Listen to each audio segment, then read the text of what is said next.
Sean bienvenidos a las historias de Lilith. Sean todos muy bienvenidos. Vamos a continuar con otro capítulo de Telón de Agatha Christie. Esta historia que se pone cada vez más interesante, así como solo Agatha sabe hacerlo, ¿verdad? Así que vamos a comenzar, ¿les parece?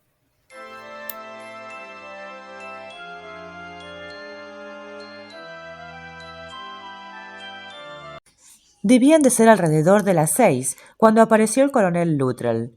Llevaba un rifle en las manos y un par de palomas que acababa de matar. Se sobresaltó cuando le di una voz.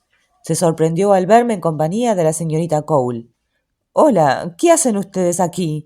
Este senador no ofrece ninguna seguridad, ¿saben? Se está cayendo poco a poco.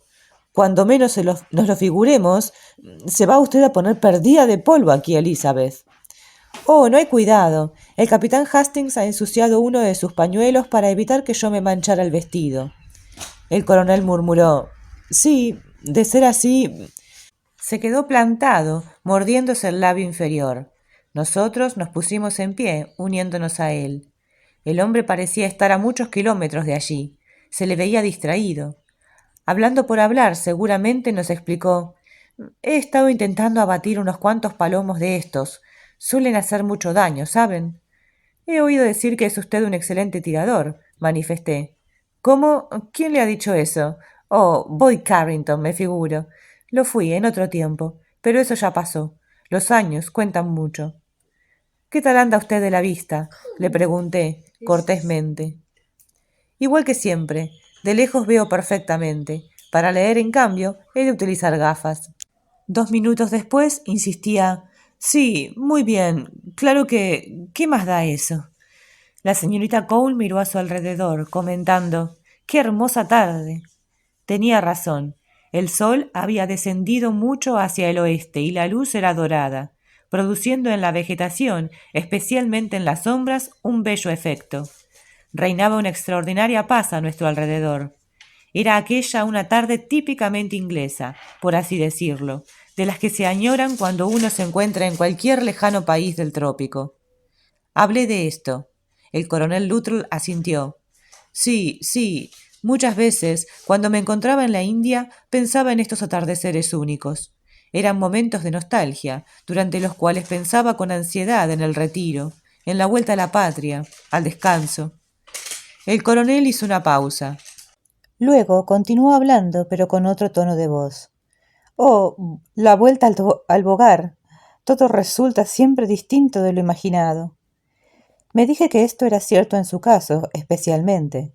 Aquel hombre no debía de haber pensado nunca en estar al frente de una casa de huéspedes, tratando de hacerla rentable, en compañía de una esposa huraña, regañona, que se quejaba a cada paso, no dejándolo vivir. Echamos a andar lentamente hacia la casa. Norton y Boyd Carrington se encontraban sentados en la terraza. El coronel y yo nos unimos a ellos. La señorita Cole se perdió en el interior del edificio. Estuvimos charlando durante unos minutos. El coronel Luttrell parecía haberse animado. Dijo 2 o 3 cosas chistosas. Nunca lo había visto yo tan optimista, tan despierto. «Ha hecho mucho calor hoy», comentó Norton. «Estoy sediento». «¿Quiere usted echar un trago, amigo? A cuenta de la casa. ¿Estamos?» El coronel estaba contento, evidentemente. Era feliz en aquellos instantes. Le dimos las gracias, aceptando su invitación. Él se levantó y se fue. La parte de la terraza en que nos encontrábamos era la que daba al comedor, cuyo ventanal se hallaba abierto. El coronel acababa de entrar allí. Abrió uno de los aparadores, sacó una botella y la descorchó. Nosotros no le veíamos. Nos guiábamos por los diversos ruidos, todos ellos identificables. Y luego, incisiva, enérgica, llegó a nuestros oídos la voz de la esposa del coronel. «¿Qué haces aquí, George?» «Pues...». La voz del coronel no era más que un susurro. Percibimos unas cuantas palabras de su entrecortado discurso. «Los amigos de ahí fuera, beber algo...». A sus frases correspondió la mujer con otras bien terminantes y claras. «No harás tal cosa, George. ¿Cómo se te ha pasado por la cabeza tal idea? ¿Cómo voy a conseguir hacer de esta casa un negocio rentable si tú te pasas la vida yendo de un sitio para otro, invitando a todo el mundo? Las bebidas aquí hay que pagarlas. Ya que tú no tienes el menor instinto comercial, me molestaré en recordarte esto cada vez que sea necesario. Bueno, de no ser por mí, en unos días te encontrarías arruinado, en la calle. Tengo que cuidar de ti como si fueras una criatura. Sí, igual que si fueras un crío. No tienes ningún juicio. Dame esa botella. Te he dicho que me la des. Oímos un nuevo y angustioso murmullo de protesta. La señora Luttrell contestó, más seca que nunca. Me tiene sin cuidado el comentario que ellos puedan hacer. La botella ha de volver al sitio que ocupaba en el aparador, el cual, por cierto, pienso cerrar ahora mismo con llave. Percibimos el ruido de una llave al girar en su cerradura. Ya está. Así es como debemos proceder. Ahora la voz del coronel llegó con claridad a nuestros oídos. Creo que vas demasiado lejos, Daisy. Podría ser que esto no pudiera soportarlo. ¿Y qué es lo que tú tienes que soportar aquí? ¿Quién eres tú? Me gustaría saber. ¿Quién gobierna esta casa? Yo, ¿verdad? Pues procura no olvidarlo. Otro rumor leve, en estos momentos de ropas agitadas. La señora Luttrell evidentemente había salido a buen paso del comedor. Transcurrieron unos segundos antes de que reapareciera en la terraza el coronel. En unos minutos había envejecido, se había vuelto más débil. Esta fue, al menos, la impresión que experimentamos. Todos, estoy seguro, lamentábamos profundamente el bochornoso incidente. Todos habríamos asesinado de buena gana en aquellos momentos a la señora Luttrell. Lo lamento, amigos, dijo el coronel, en un tono de voz quebrada, nada natural. Por lo visto, nos hemos quedado sin whisky. Debió de comprender entonces que nosotros nos hallábamos al tanto de lo que había sucedido. De no haberse dado cuenta de ello, lo hubiera advertido de todas maneras, por nuestra actitud. Nos sentíamos profundamente incómodos, molestos. Norton perdió la cabeza, apresurándose a decir que en realidad a él no le apetecía beber nada, estando la cena tan cerca como estaba. Luego, de pronto, cambió de tema de conversación, formulando una serie de observaciones que no venían a cuento. Fueron aquellos unos momentos malos, verdaderamente. Yo no sabía qué hacer. Boyd Carrington, que era el único que hubiera podido poner remedio a aquella situación airosamente, perdió todas las oportunidades a causa de los parroteos absurdos de Norton. Por el rabillo del ojo vi a la señora Luttrell, que se alejaba por uno de los senderos del jardín, provista de guantes, de tijeras de podar. Aquella mujer, desde luego, estaba en todo, era muy eficiente, pero a mí no me inspiraba la menor simpatía. Ningún ser humano, bajo ningún pretexto, tiene derecho a humillar a un semejante. Norton seguía todavía en el uso de la palabra, de una manera febril. Aludiendo a los palomos que se cazaban por allí, se refirió a sus días de colegial. Todos sus condiscípulos se habían reído de él un día, por haberse puesto malo al ver un conejo muerto. A continuación, trajo a colación una larga y aburrida historia sobre un accidente de caza en Escocia. Todos hablamos entonces sucesivamente de los accidentes de este tipo que conocíamos. Finalmente, Boyd Carrington se aclaró la garganta para decir: «Se me ha venido ahora a la memoria un divertido hecho, del cual fue protagonista uno de mis asistentes, de Irlanda. Se ausentó para disfrutar de unas vacaciones en su pueblo. Cuando regresó de su viaje, le pregunté si lo había pasado bien. «Oh, desde luego, excelencia. Jamás en mi vida había pasado unas vacaciones más felices». «Me alegro, hombre», repuse, un tanto sorprendido por su entusiasmo. «Pues sí, han sido unas vacaciones formidables. Dejé seco de un tiro a mi hermano». «¿Disparaste sobre tu hermano?», inquirí. «Sí, claro. Hacía años que quería hacerlo. Yo me encontraba encima del tejado de una casa de Dublín cuando vi venir por la calle a mi hermano. Yo tenía un rifle en las manos. Era un blanco magnífico. No podía escaparse. Ah, fue un momento formidable. No podré olvidarlo jamás». Boyd Carrington sabía contar estas historias, dando a sus palabras un énfasis deliberadamente exagerado. Todos nos reímos, sintiéndonos ya mejor. Unos segundos después se marchó. Querría bañarse antes de la cena. Norton se apresuró a comentar, encantado: «Este Boyd Carrington es un tipo espléndido». Me mostré de acuerdo, y Luttrell dijo: «Es una gran persona, en efecto». «Tengo entendido que cae bien donde quiera que esté», manifestó Norton. «Todo aquello en que interviene él va adelante. Posee un cerebro despejado, conoce sus aptitudes. Es esencialmente un hombre de acción.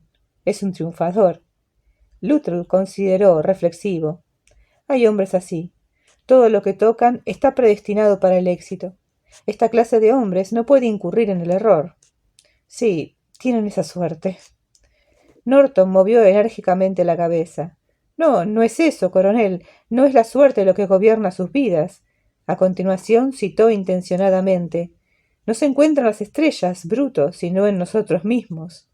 Luttrell contestó: «Quizá tenga usted razón». Declaré rápidamente: «Al menos ha tenido la suerte, eso sí, de heredar Nathan. Vaya finca. Pero claro, ese hombre tendrá que casarse.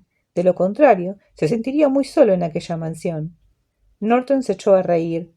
«¿Habla usted de que se case? ¿Para qué? ¿Para que su esposa se divierta importunándole a cada paso?» Imposible dar con una consideración más desacertada que aquella, no porque tuviera gravedad en sí, sino por las circunstancias en que era exteriorizada. Norton comprendió que acababa de cometer una imprudencia nada más pronunciar aquellas palabras. Intentó enmendarlas, vaciló, tartamudeó luego y terminó su desventurado discurso con unos largos puntos suspensivos. De haberse decidido a guardar silencio, hubiera quedado mejor. Él y yo comenzamos a hablar al mismo tiempo. Formulé una observación estúpida acerca de la luz a aquella hora. Norton indicó que iba a entretenerse jugando al bridge después de la cena. El coronel Luttrell no hizo el menor caso de nuestras frases. Con voz de raras inflexiones, declaró: «No, Boyd Carrington no se verá nunca importunado por su mujer. No es de los que se dejan. Sabe cómo tiene que comportarse. Es un hombre». Era una situación auténticamente embarazosa. Norton empezó a balbucear algo acerca de la partida de bridge. Hallándose él hablando, pasó sobre nuestras cabezas una paloma, la cual acabó posándose en la rama de un árbol a poca distancia de la terraza. El coronel cogió su rifle. «Ahí tenemos a una de esas voraces aves», dijo. Pero antes de que hubiera podido apuntar su arma, el ave remontó el vuelo, perdiéndose por entre los árboles. Imposible abatirla mientras se encontrara allí. En ese mismo momento, sin embargo, la atención del coronel se concentró en una ladera, donde le parecía haber visto moverse algo. «Por ahí debe de andar alguna liebre, mordisqueando la corteza de esos jóvenes árboles frutales. Y eso que habíamos puesto un poco de tela metálica a su alrededor». Levantó el rifle y disparó. Seguidamente oímos un angustiado grito de mujer. Finalizó con una especie de horrible ronquido. Al coronel se le fue el rifle de las manos. Su cuerpo se encorvó. El hombre se mordió los labios. «¡Dios mío! ¡Es Daisy!». Yo había echado a correr ya por el césped. Norton apareció detrás de mí.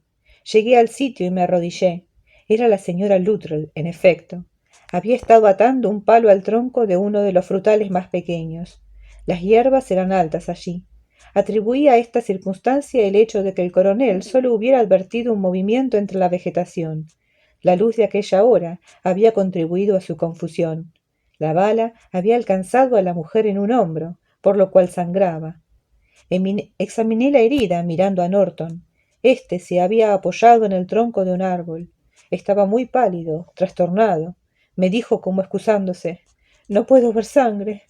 Le contesté apremiante: «Vaya en busca de Franklin inmediatamente. Localice a la enfermera si no da con él». Norton hizo un gesto de asentimiento, echando a correr. La enfermera Craven fue la primera persona que apareció por allí. Diligentemente hizo lo necesario por cortar cuanto antes la hemorragia. Franklin llegó a la carrera poco después.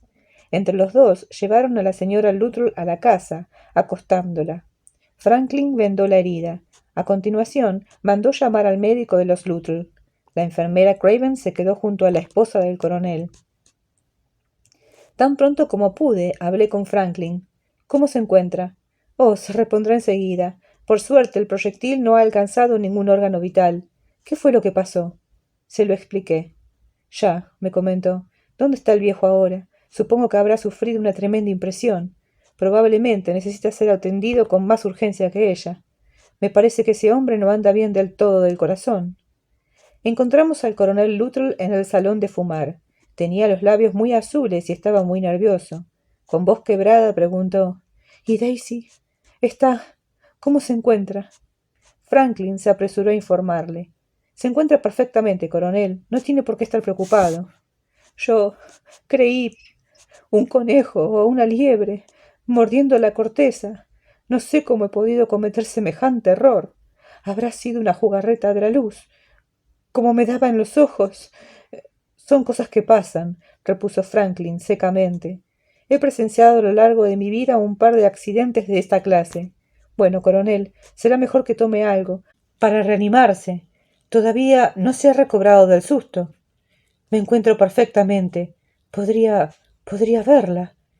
En este preciso momento, no. Su esposa está siendo atendida por la enfermera Craven. Pero no esté preocupado. Ella se encuentra magníficamente. El doctor Oliver estará aquí dentro de unos minutos y le confirmará lo que acabo de decirle. Me separé de los dos hombres, saliendo al jardín. Judith y Allerton avanzaban por un sendero hacia mí. Allerton había inclinado la cabeza hacia mi hija y los dos se reían. Aquellas risas, en contraste con la tragedia que acababa de presenciar, hicieron que me sintiera irritado. Llamé a Judith y ella levantó la cabeza, sorprendida. Le expliqué en pocas palabras lo que había pasado, allí. «¡Qué suceso tan extraordinario!», fue el comentario de mi hija. Me dije que no se hallaba tan afectada como yo me figuré que se sentiría al saber aquello. La reacción de Allerton fue indignante. El hombre pareció tomar lo ocurrido a broma. «Le está bien empleado esa bruja», comentó. «Yo diría que el viejo disparó sobre ella deliberadamente». «Pues no fue así», contesté con viveza. «Se trata de un accidente». «Sí, pero yo entiendo de esa clase de accidentes. A veces resultan muy oportunos. De verdad, si el coronel aprovechó la ocasión para pegarle un tiro a su mujer, a mí lo único que se me ocurre es descubrirme ante él». «No hubo nada de eso», contesté enfadado.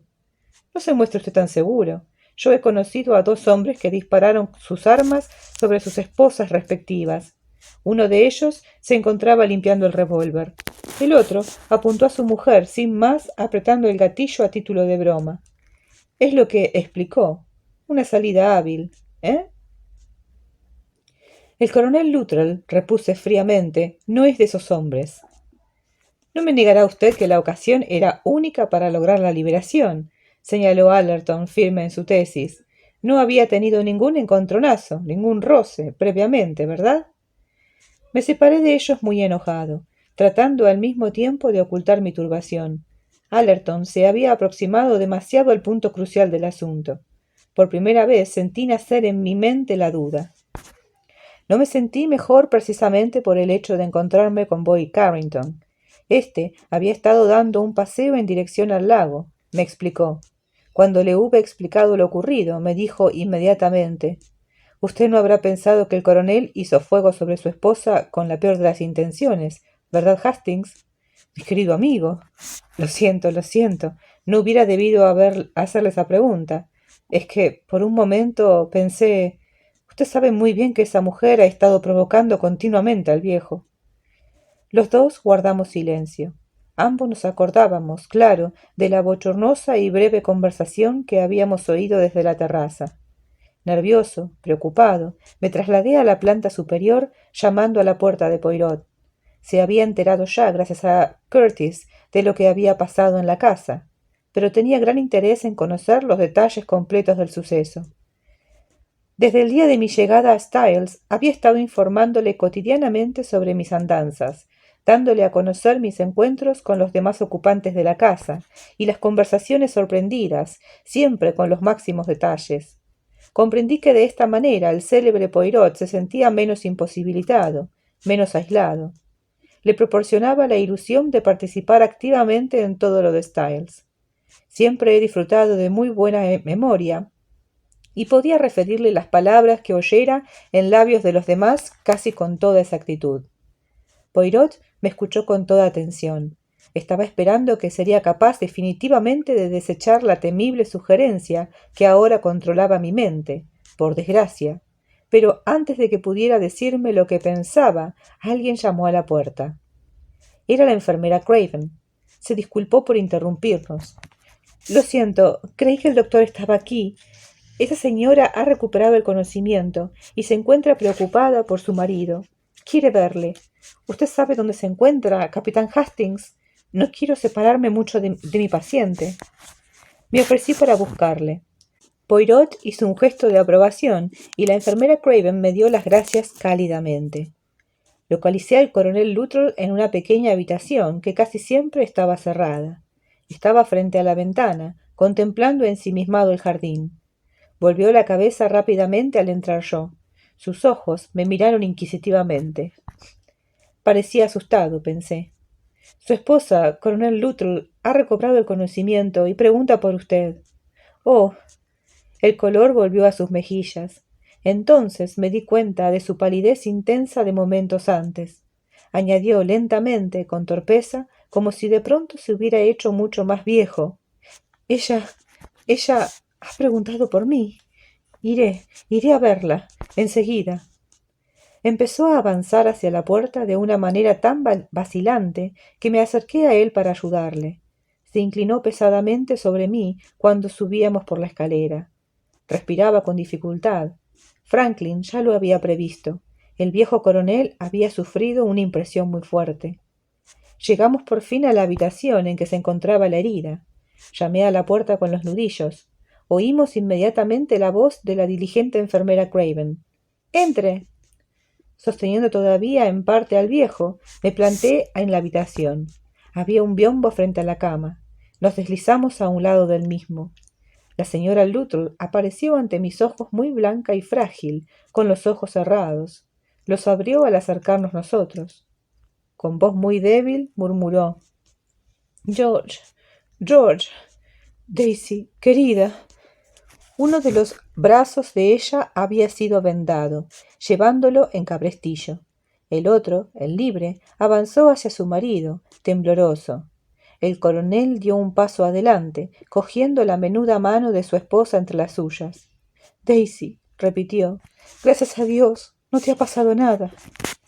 Mirando al coronel, viendo sus ojos, ligeramente enturbiados por las lágrimas, leyendo en ellos una profunda ansiedad, una gran ternura, me sentí avergonzado por mis fantasías de una hora atrás. Salí silenciosamente de la habitación.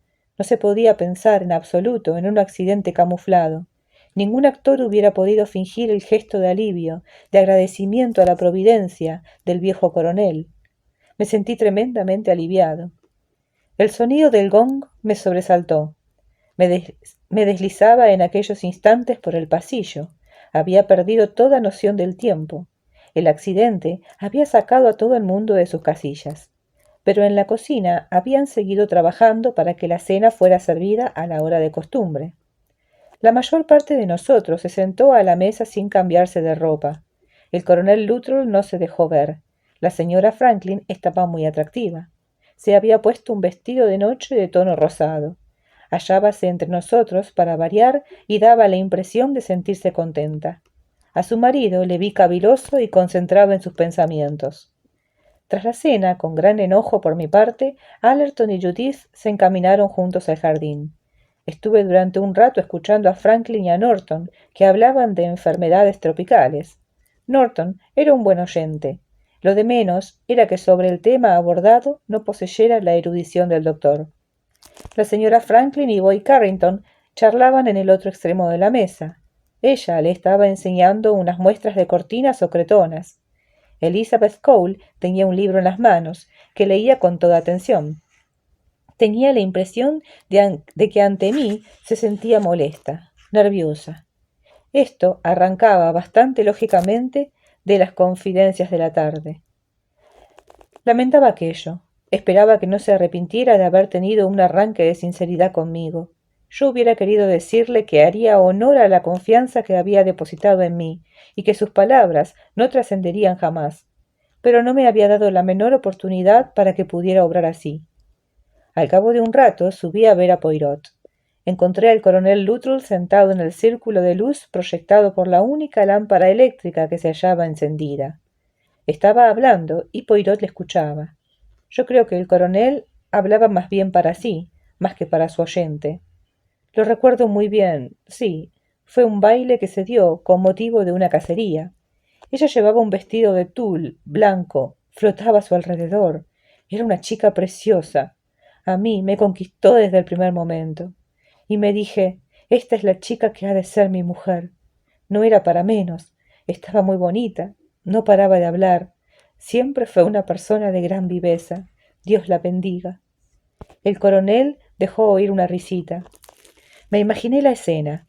Me imaginé a Daisy Luttrell en posesión de una faz juvenil y gordezuela, en posesión de una lengua que no paraba un instante, la misma lengua que con el paso de los años utilizaría para exteriorizar su mal genio.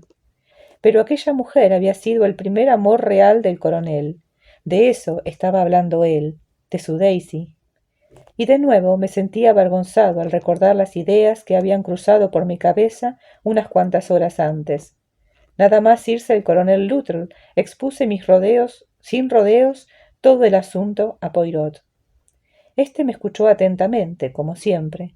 No me fue posible deducir nada de la expresión de su rostro. Así que usted, Hastings, pensó que el disparo había sido deliberado.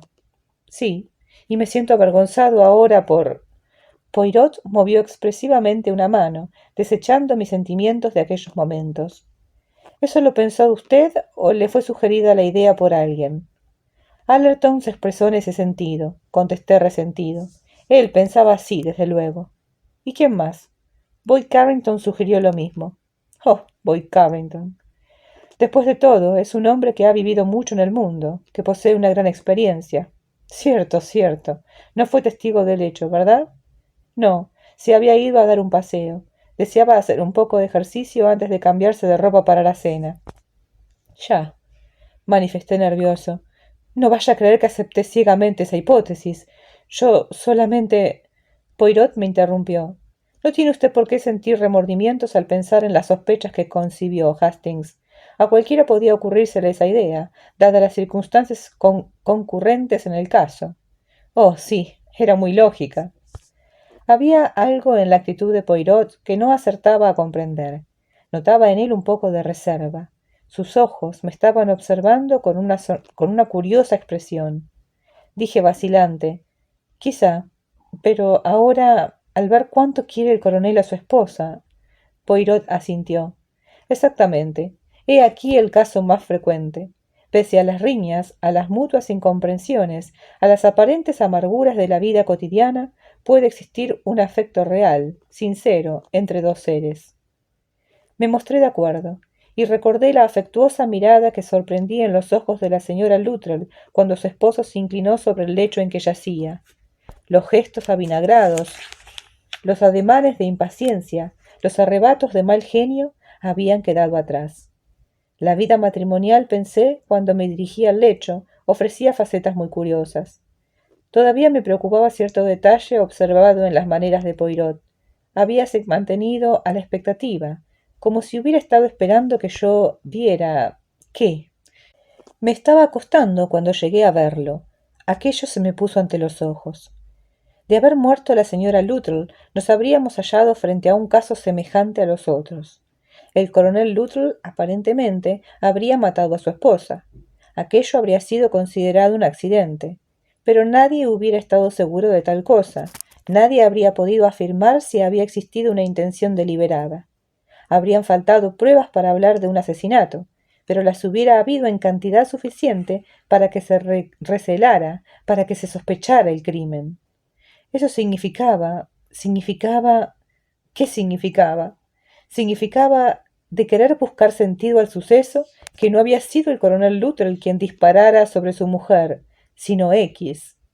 Y eso era claramente imposible. Yo lo había visto todo. Había sido el coronel Luttrell quien disparara. Nadie más que él había disparado. A menos que... Pero seguramente eso era imposible. No, quizá no fuera imposible. Simplemente muy improbable. Posible, sí, suponiendo que otra persona hubiese estado esperando un momento determinado, disparando sobre la señora Luttrell al mismo tiempo que el coronel oprimía el gatillo de su arma, tras apuntar a un conejo. En estas condiciones, solo un disparo se habría oído. Un ligero desfase habría dado lugar a una especie de coro. Ahora que pensaba en ello, creía recordar que había percibido un eco del disparo. Sin embargo, no podía ser. Esto resultaba absurdo. Existían procedimientos para identificar un proyectil. Las marcas existentes en este tenían que coincidir con el rayado del cañón respectivamente. Pero recordé que la policía apelaba a estos extremos para conocer qué arma había disparado la bala. No habría indagaciones en aquel caso. El coronel Luttrell estaría tan convencido como los demás de haber hecho el disparo fatal. Este hecho sería admitido por todo el mundo, aceptado sin discusión. No habría test de ninguna clase. La única duda radicaría en esto: ¿habría sido hecho el disparo accidentalmente o con una intención criminal? Esta era una cuestión que nunca podría ser resuelta. Por consiguiente, el caso era como los otros, el del trabajador Riggs, quien no recordaba nada, pero que suponía ser autor de un doble asesinato, el de Maggie Cole, quien perdió la cabeza, confesándose autora de un crimen que no había cometido. Sí, este caso podía alinearse con los demás. Descubrí entonces el significado de la actitud de Poirot. Había estado esperando a que yo me diera cuenta de este hecho. Este es el fin de este interesante capítulo y un primer intento de asesinato acaba de ocurrir o ha sido un accidente. ¿Qué piensan ustedes? ¿Es el coronel Luttrell el asesino? ¿Intentó asesinar a su mujer o fue un error? ¿Un accidente? ¿No la vio? Bueno, todas estas preguntas vienen a mi mente. Cuéntenme ustedes qué es lo que piensan acerca de este momento.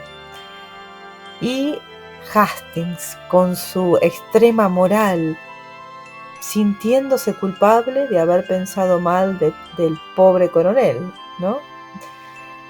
Bueno, mañana vamos a continuar con esta gran historia. La verdad es muy buena historia, es absolutamente intrigante.